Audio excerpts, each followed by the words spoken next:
Hi guys, welcome back once again. Advice for today's is, ang magsabi sa kapatid na naulol ka ay may malaking kaparusahan sa impyerno.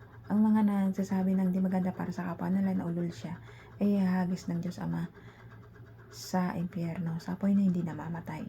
Kaya ikaw na hindi na tumitigil sa paggawa ng kasamaan sa kapwa-tao mo, ay doon ka na number 1 kang ihagis sa impyerno. Pero kung ikaw yung taong gumagawa ng kabutihan para sa kapwa mo, ay tsak na tsak, maliligtas tayong lahat. Mapupunta tayong lahat sa paraiso.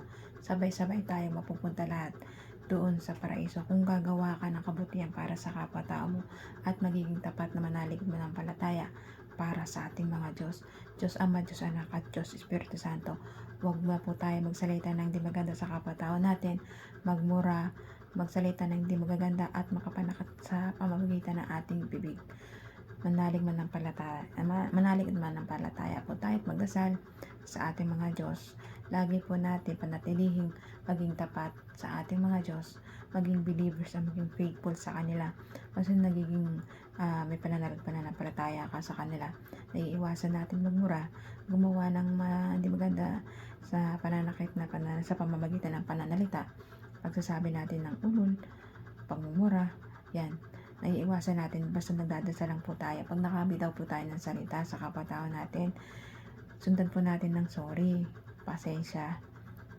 Kasi bukod dyan, tinatanggap mo ang ating Diyos na buhay na si Jesus Christ sa iyong pagkatao. Kasi nahingi ka ng dispensya at sorry sa tao na ginawa mo ng pagmumura o hindi pagsasalita ng di maganda. Magsusorry lang po tayo. Pero ang pagsusorry mo kailangan, huwag mo naman laging gawin yung pagmumura mo, pagsasabi mo ng di maganda sa kapwa-tao mo.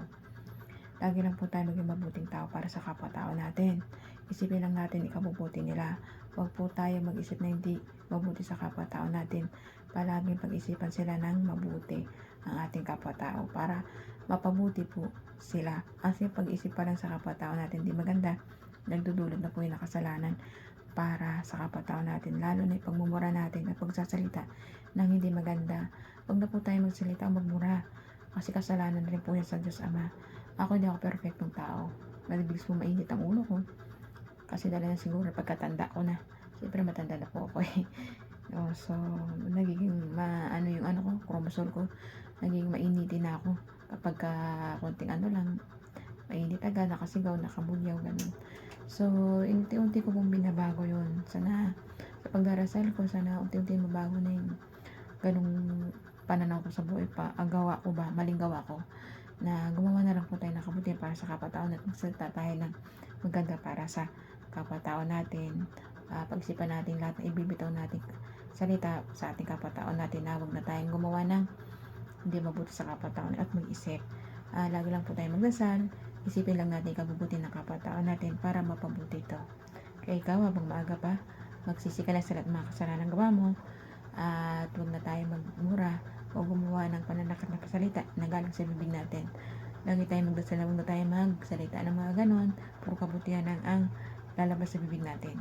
Kaya ikaw, habang maaga pa, magsisi ka na sa lahat ng mga kasalanan gawa mo at magsisihan na ito at manatong balikan. Kaya hanggang dito na lang po aking advice. Ingat po tayong lahat and God bless.